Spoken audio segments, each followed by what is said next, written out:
Hello, everybody. Hello, beautiful, powerful people.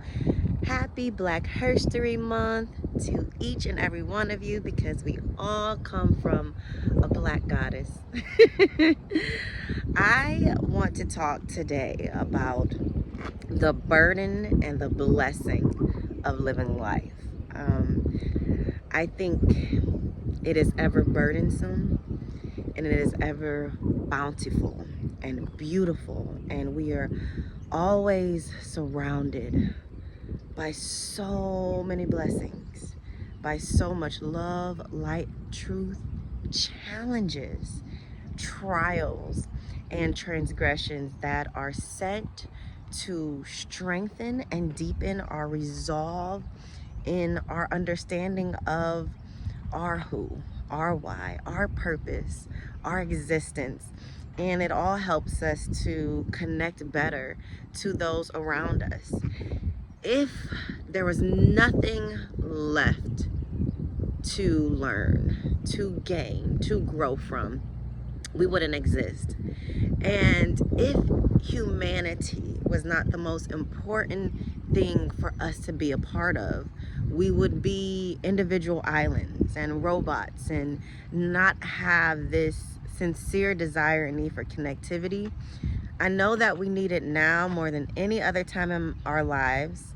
You may see me looking around because once again, I'm on my parents' golf course, and I know people are like, does she even live here? And does she know the rules of the course? I do, and I'm on a bridge, and I'm not moving. It feels so great, and it looks so beautiful.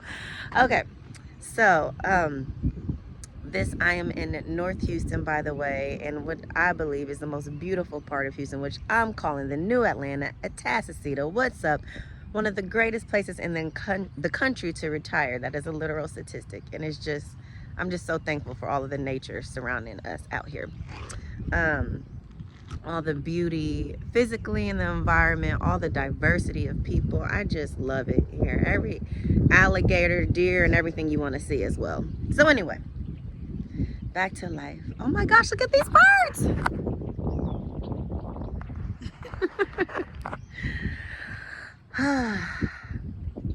It's the start of 2025, and if your clouds have looked something like mine, things have gotten gloomy, things have been unexpected, and woo, winter, right? Winter season.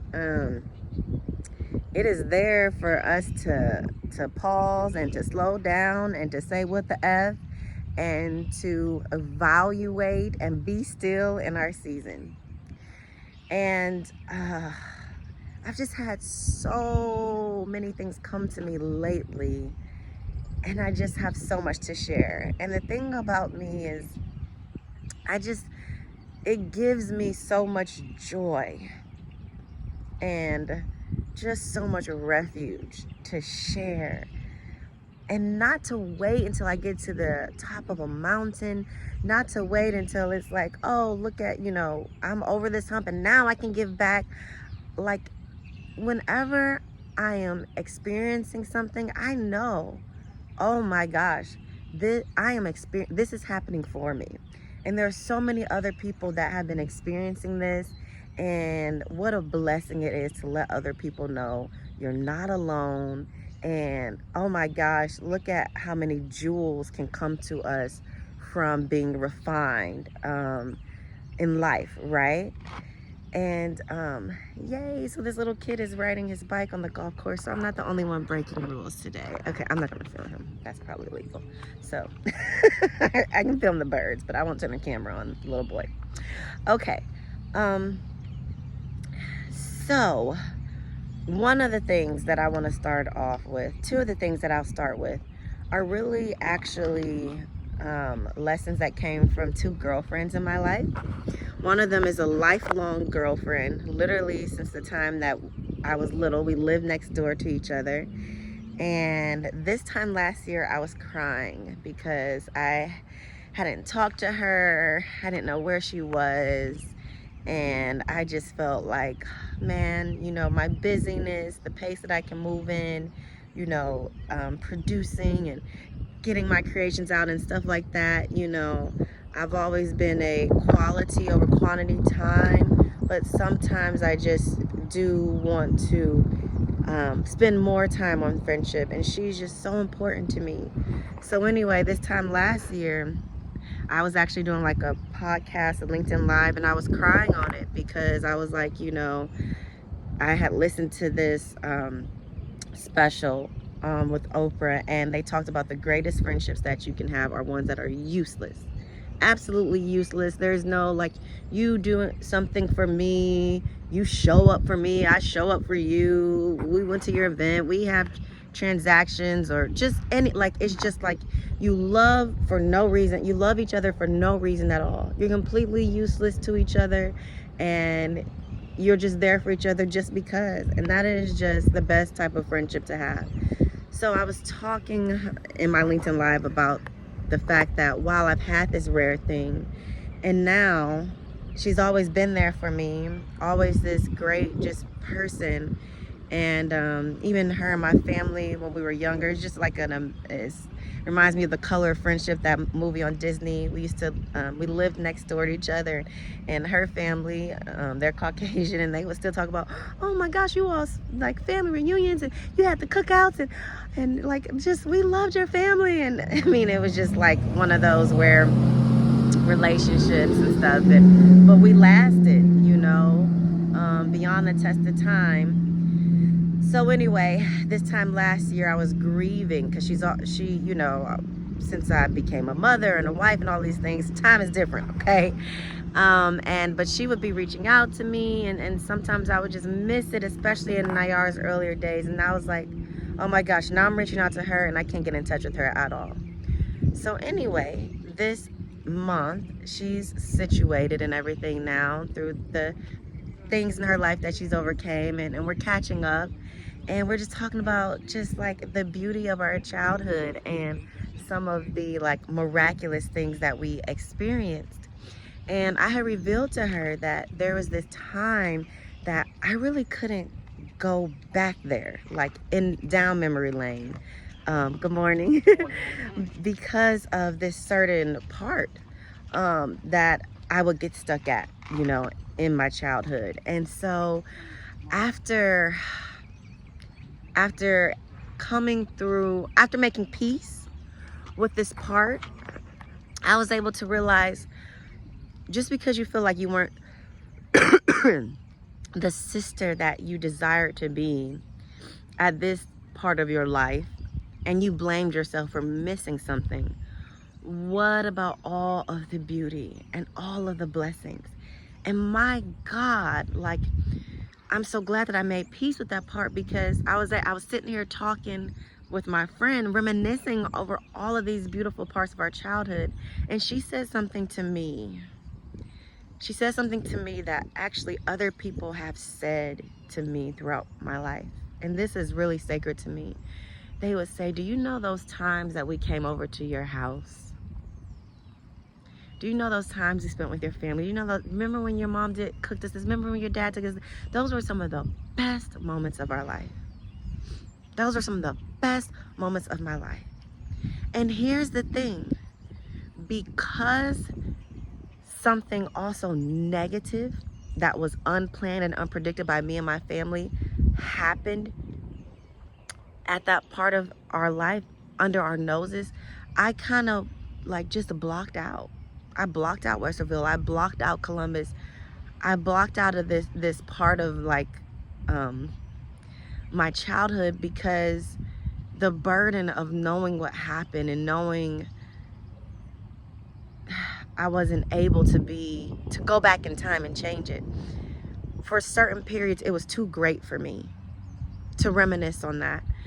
But now, looking from it, as they would say, 50 feet up, or, from all prisms, all perspectives, looking at it completely and holistically, the joy that I get in being able to focus on the beauty, and that knowing that no burden, no problem, no challenge can take away the purity and the innocence and the magic and the love of our moments and what we've experienced.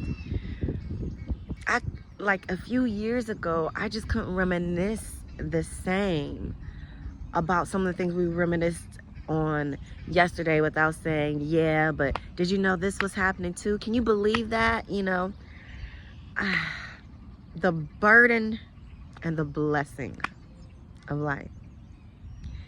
It is truly, truly, truly ours for the taking, for the understanding. It is ours for the relishing. Even though I have had some challenges and trials already this 2025, I've realized that, you know, there's also been so much beauty and magic. And I've had some really miraculous things, some positive results come about. And by God, some of those challenges, some of those unexpected, whoa, woo, okay. Didn't expect this one, or for us to be, right here again. That really just makes me feel like we are powerful. And I am. And so is the spirit and the light within each one of us, to be able to have the yin and the yang, have the ebb and the flow, the pull and the push, and to still be able to rise and to almost be able to float and to walk on water. All of us have that capacity, and I believe that that's why we have these, examples. I think living in America, we have it confused. We think that you are not happy or successful if everything is not peaceful 24/7, and you're not attracting the best and the bliss of life if it doesn't always look like that picture. But the thing is, we all have the same we're all entitled to this water, these trees, this earth. We actually all have the blessing and the beauty around us, and we all have the dark clouds above us as well. And so I just want you to accept the burden. Accept it. Don't be ashamed of it. Don't be ashamed of it. Don't run from it. And know that it's a part of the blessing. You living, you still breathing, you still getting up, you still showering, you still, determining to exist, and still, sharing your ideas and your passion and your love, and doing something that you enjoy, and it not making sense to anybody else, but still breathing. What a blessing, what a beauty. Keep living, keep believing. I know I've probably said a whole lot without saying too much in terms of specifics. That's because my life is tied to others. And I've also learned, as somebody that's very vulnerable and loves sharing and really doesn't hold much back, that people have the right to also share parts of their story the way that they want to, and things that are personal to them when they're ready to. So it's interesting when you are mutually connected, right, to a story, to a challenge, and those things. But I just am so happy and thankful in this moment, and I wanted to share it. Have a great day.